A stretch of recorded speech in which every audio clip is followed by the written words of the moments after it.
Syria's Christian community has been left reeling following a suicide bombing at a Greek Orthodox church near Damascus last Sunday.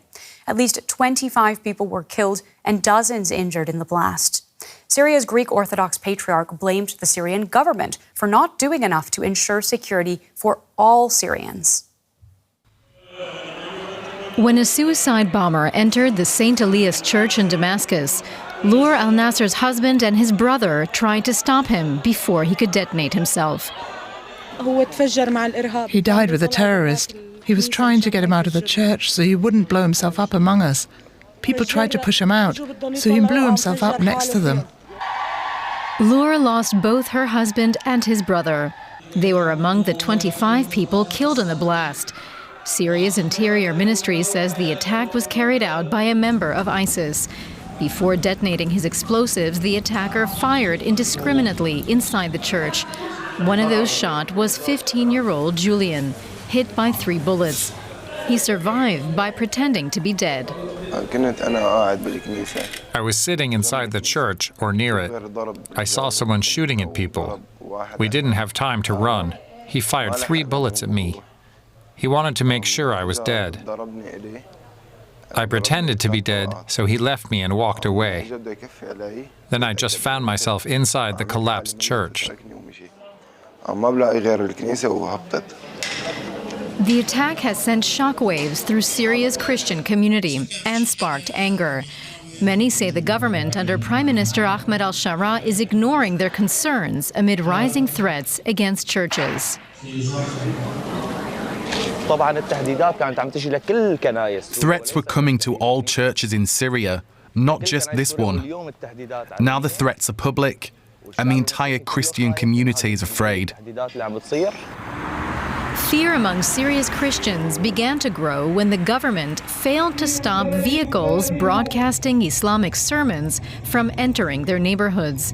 They say that for months, Muslim preachers have been urging residents to convert to Islam and to stop drinking alcohol.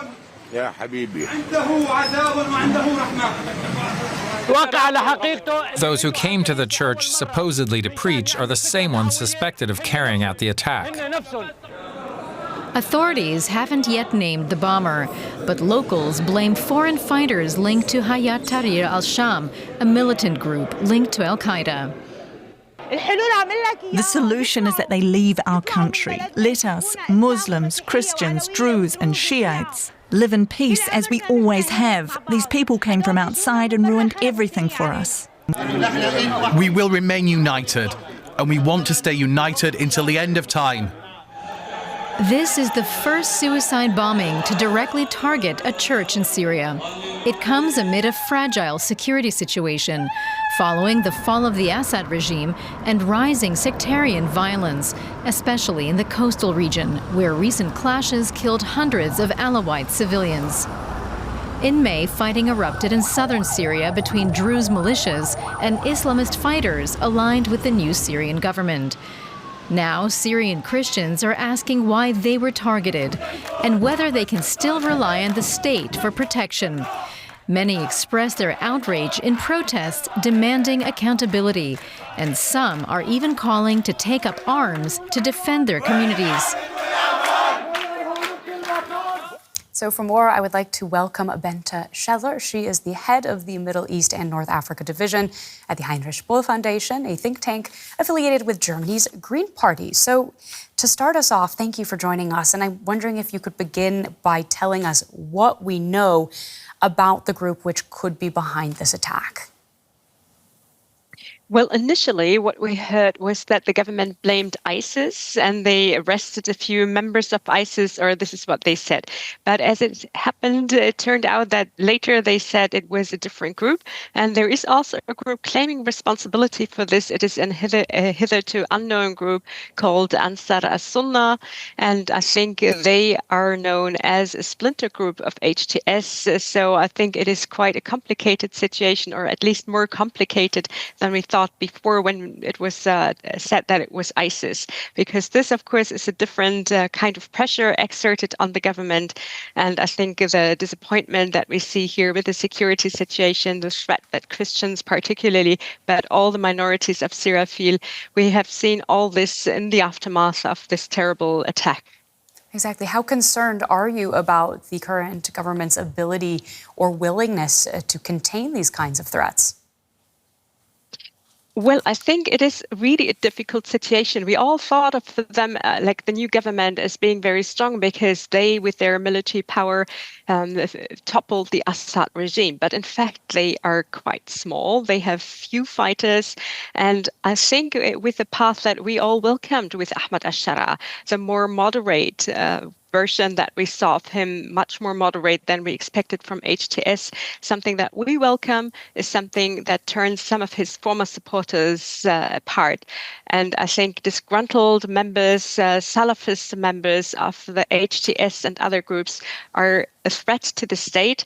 And it's difficult for this new government to control the whole country. It is difficult even for them to control Damascus. So what would be needed would be support for Syria's state apparatus to ensure security, because stability and security for all Syrian citizens is absolutely key to a better future for Syria. And one of the big questions has been how far this government will go to make sure that it does protect minority interests. Now that we've had some time to assess, do you think it looks like he's serious about making Syria a safe place for all? We will need to see how much of investigations we will have, because for former attacks, as we had on the coast against Alawites, there have been commissions that were set up, but we have not yet seen any results, and we have to see how it goes with this one. One aspect that was mentioned before, that was the proselytizing of Salafist groups around churches. And here we saw one measure that the new regime took, and that is that they banned proselytizing in front of the churches. But anyway, they banned this. And I think this is part of the reason why Salafist groups are really unhappy. And it was said that because this ban was issued after a protest and the proselytizing action of Salafists right in front of this particular church in March, it is assumed that now this is why this church might have been the target. That's a speculation, of course, but I think that we see action of the new government taken to ensure safety and stability and avoid sectarian rifts. But yeah, it is a volatile situation in which things like this really spark anger, spark fear. And this is in a situation in which many people anyway feel insecurity for themselves, for their community. And where smaller things than this already trigger bigger actions and trigger violence. And we really just have very little time left in this interview, but you mentioned in the immediate aftermath of this bombing, the government blamed the so-called Islamic State. What does that tell us about the remaining strength of the group? Well, Islamic State still is strong. They just withdrew. They were in the Kurdish areas now mainly, or in the margins of Syria, seeing how they can become active. I think we have to be afraid of a full withdrawal of US troops. They are still there in Syria's northeast. As soon as the US troops leave, I think the situation will become much more difficult and much more dangerous, because ISIS will rise again. Well, thank you so much for taking the time to share your insights with us today. We've been speaking with Middle East analyst Bente Scheller. It has been a pleasure. Same here.